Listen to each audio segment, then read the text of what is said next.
All right, everybody, this screencast is instructions on poetry lesson 1, okay? This is going to cover the requirements for that lesson.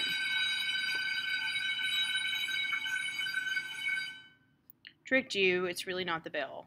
It'd be funny if this was like 5 minutes towards the end of class and you thought you got out early. Oh, well. Okay, here we go. So we're going to talk about mostly focusing on literary devices and types of rhyme, okay? So bear with me. We might flip through and pass a few things. We are going to just briefly overview the structure and elements of poetry. Just know that you have lines, and groups of lines are called stanzas. Some people use the word verse, but it's really a stanza. And then you have line break. Sometimes, if you'll notice, your lines will end, but your sentence will not. And that's perfectly acceptable in poetry.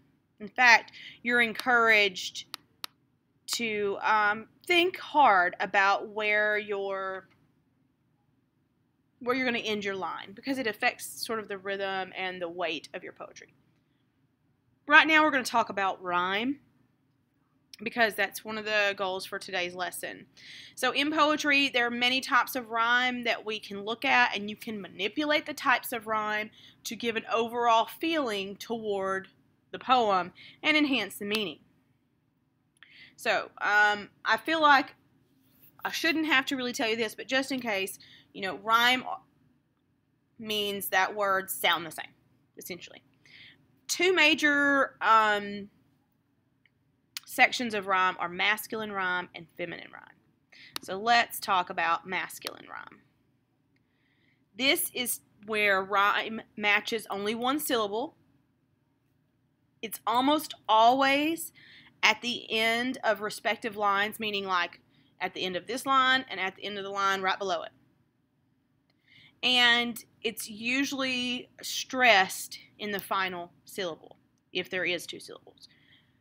A good hint, and this is not an overall rule, certainly there are going to be exceptions, but a good hint is if it is 1 syllable, you can almost pretty well guarantee that it is masculine rhyme. So you have low and flow, and then confess, redress. Okay, so if it was confess or redress, it would not be masculine rhyme, because it's usually the final syllable that is stressed. So confess, redress, you have that sort of hard rhyme. That's really what you're looking for in masculine rhyme.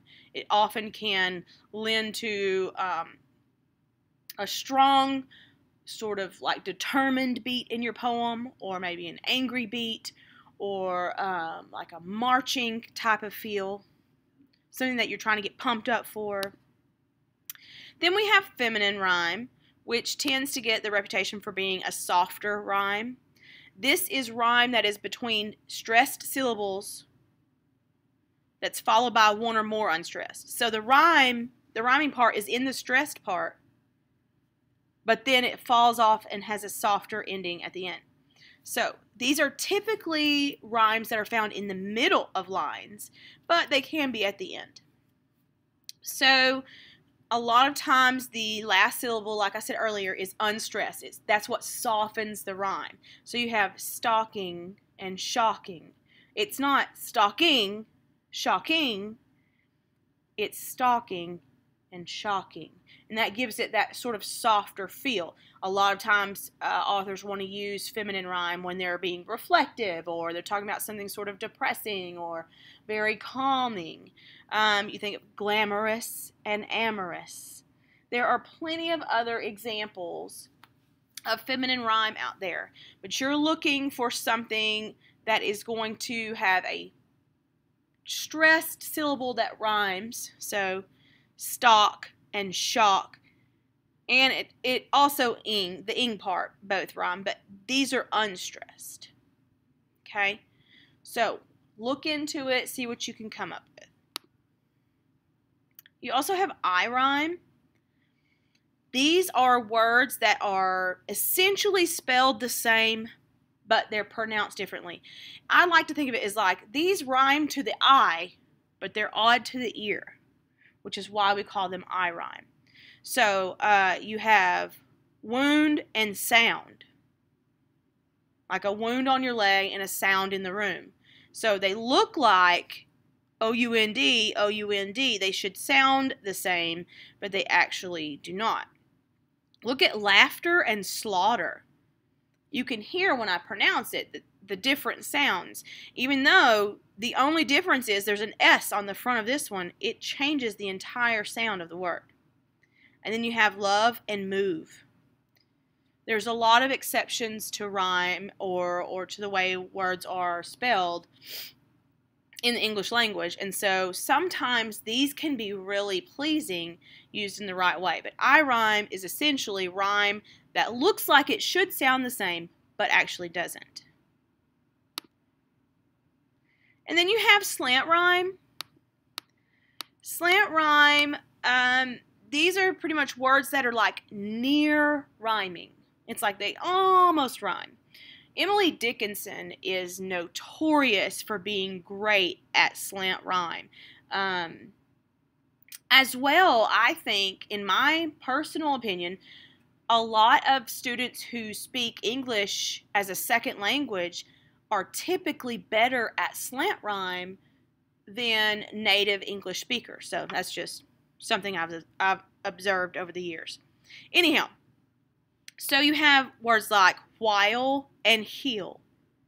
You can hear some of the same sounds, but it doesn't actually like have a hard rhyme. Like peer and pair. Again, you can hear the P, you can hear the E sounds, you can hear the R sounds, but they're not exact rhymes. So these are called slant rhyme.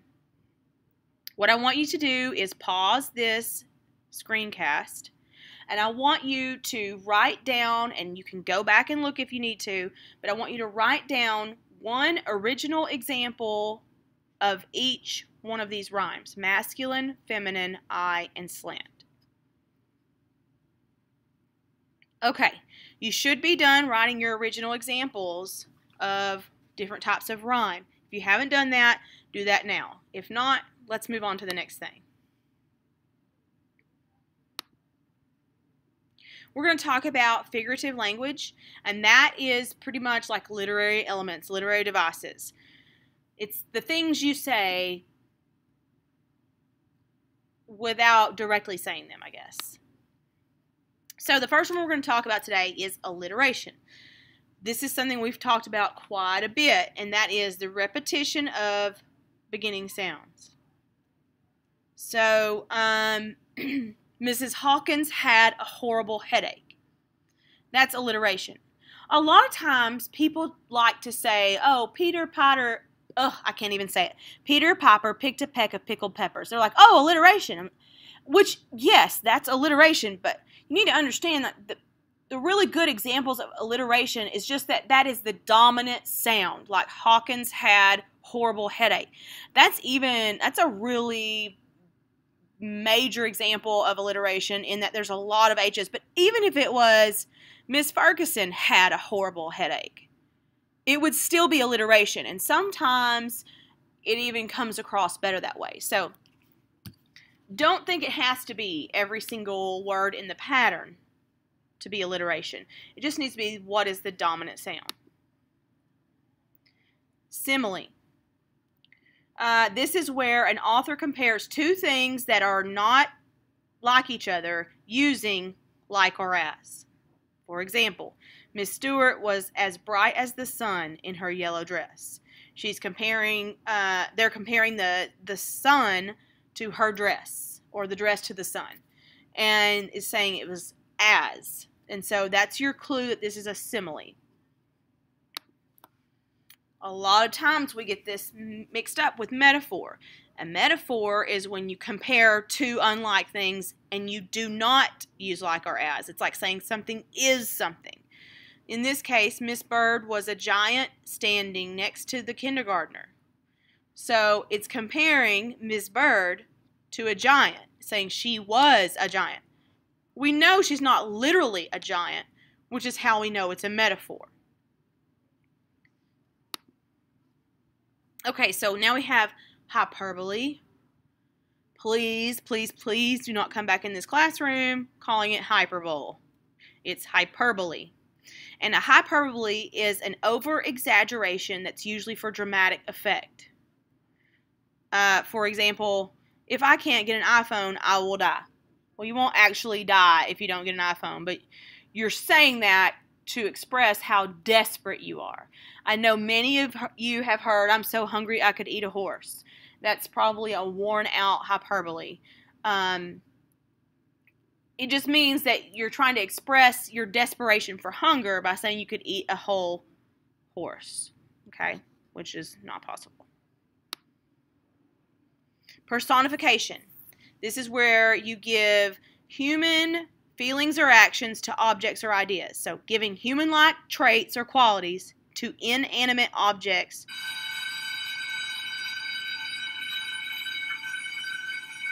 or abstract ideas. Sorry about the bell. So it doesn't necessarily have to be like making a dog talk, okay? It could be anything. For our example here is the sun smiled down on us. But you could have, the flowers danced in the wind. Or the thunder grumbled like an old man, It's just when you have something that's doing something that seems human. So you have like an action or an object that has human traits. Allusion. This is a reference to something that is well known either in literature, history, mythology, or religion. It's just a reference to something that people should know. Our example here is this place is like a Garden of Eden. Well, you're alluding to the actual Garden of Eden in the Christian religion. So that's an allusion. You are referencing something that most people in the general world know. You could say, oh, he was a Benedict Arnold. Well, we know that Benedict Arnold was a traitor, and so I know that if you're saying that so-and-so is a Benedict Arnold, you're calling them a traitor because you're referencing that instance in history where someone betrayed, a group of people, and it was terrible. All right, we will talk about we'll talk about several different kinds of poems on the next screencast. That's what you're looking forward to for Lesson 2 in poetry. So if you have missed that class, make sure you see Lesson 2 for poetry to talk about those next 5 poems. If you have any questions, make sure you look at your poetry book instructions. It will give you some help to know what you need to do. You can also catch me in class, email me, or message me through the Weebly page.